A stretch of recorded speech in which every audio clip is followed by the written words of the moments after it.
বাইরে থেকে ক্ষমতার মঞ্চ যত রোমান্টিক মনে হয়, বাস্তবে ঠিক ততটাই কণ্ঠক বিস্তৃত। ক্ষমতা যে আসলে দায়িত্বের পাহাড়, মসনদে বসলে বাঙালির তা মনে থাকে না। শ্যামলা গড়ন আর চোখে মুখে প্রত্যয়ের দীপ্তি ছড়ানো হাসনাত আবদুল্লাহরও মনে আছে কিনা কে জানে। 19 ডিসেম্বর রাত 12টায় সামাজিক যোগাযোগ মাধ্যম ফেসবুকে তার বিরুদ্ধে ওঠা নিয়োগ বাণিজ্য, পদায়ন, বদলি এবং নানাবিধ আর্থিক দুর্নীতির অভিযোগ ভুয়া বলে একটি পোস্ট করেছিলেন হাসনাত। সপ্তাহ পার হওয়ার আগেই এবার অন্য অভিযোগ এসেছে আন্তর্জাতিক দুই গণমাধ্যম এএফপি এবং বিবিসি থেকে।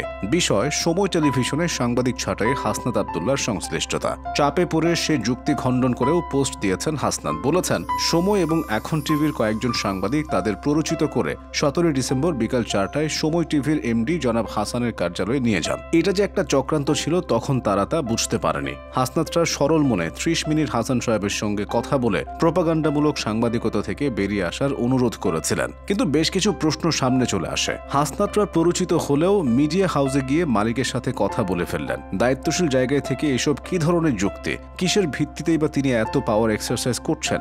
বারবার এসব গুরুতর অভিযোগও কেন তার বিরুদ্ধে আসছে? জুলাই মাসে যিনি আপামর ছাত্র জনতার সমর্থন পেয়েছেন, এই কয়েক মাসে তাকে নিয়ে মানুষের এত অভিযোগ কেন? ক্ষমতা পেয়ে কি ধরাকে সরাজ্ঞান করছেন এই সমন্বয়ক? জুলাই গণ অভ্যুত্থানে আহত নিহতদের চিকিৎসা ও পরিবারের ভরণ পোষণ নিয়ে রয়েছে শত অভিযোগ, অভিমান। বন্যার ত্রাণের টাকারও নেই হদিস। জুলাই ম্যাসাকারের বিচারের দেখা নেই। মূল কুশীলবদের সবাই দেশ ছেড়েছেন। বাজার ব্যবস্থা তথৈবচ। নির্বাচন নিয়ে প্রশ্ন করলে তো রীতিমতো তেরে আসেন হাসনাতরা। অথচ কি আশা ভরসার প্রতীক হয়েই না সামনে এসেছিলেন তারা। জনমভর দুঃশাসনে চাপা পড়া মানুষের মনে সঞ্চার হয়েছিল সুদিনের স্বপ্ন।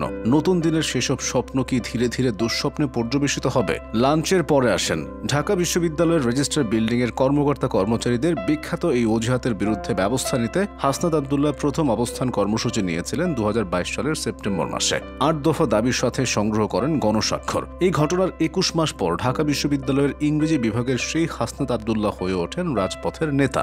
দেশ জুড়ে গড়ে ওঠা বৈষম্য বিরোধী ছাত্র আন্দোলনের অন্যতম সমন্বয়ক। গোল গলার যে টি শার্ট পরে রেজিস্ট্রার বিল্ডিং এর সামনে অবস্থান নিয়েছিলেন, সেই একই ধাঁচের টি শার্ট পরেই চষে বেড়ান ঢাকার রাজপথে। জার্সি ফেব্রিক্সের টি শার্ট পরেই যান রাষ্ট্রপতির বাসস্থান বঙ্গভবনে। জুলাই মাসের শুরুতে যখন কোটা আন্দোলন দানা বাঁধে, শুরু থেকেই সামনে থেকে এর সাথে যুক্ত ছিলেন হাসনাত। স্লোগানে কাঁপিয়েছেন মিছিল, দিয়েছেন বক্তৃতা ও কর্মসূচির ঘোষণা। যৌক্তিক বক্তব্য তুলে ধরায় দ্রুতই সাধারণ শিক্ষার্থীদের মাঝে পরিচিত হয়ে ওঠেন। কথার পিঠে যুক্তি দাঁড় করাতে পটু এই তরুণ গণমাধ্যমেরও নজর কাড়েন। বৈষম্য বিরোধী ছাত্র আন্দোলনের তরফ থেকে টকশোতে তুলে ধরেন আন্দোলনের যৌক্তিকতা নিয়ে বক্তব্য।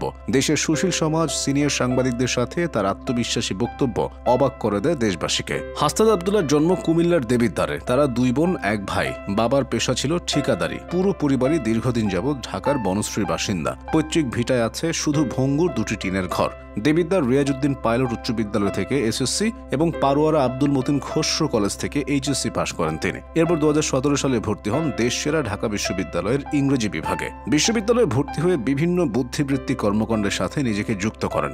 বিজয় 71 হল ডিবেটিং ক্লাবের ভাইস প্রেসিডেন্ট হিসেবেও দায়িত্ব পালন করেন তিনি। সক্রিয় সদস্য ছিলেন ঢাকা বিশ্ববিদ্যালয়ের ডিবেটিং সোসাইটির। এছাড়া 2017 সাল থেকে শেয়ার বিজ নামক পত্রিকার ঢাবি প্রতিনিধি হিসেবেও কাজ করেছেন।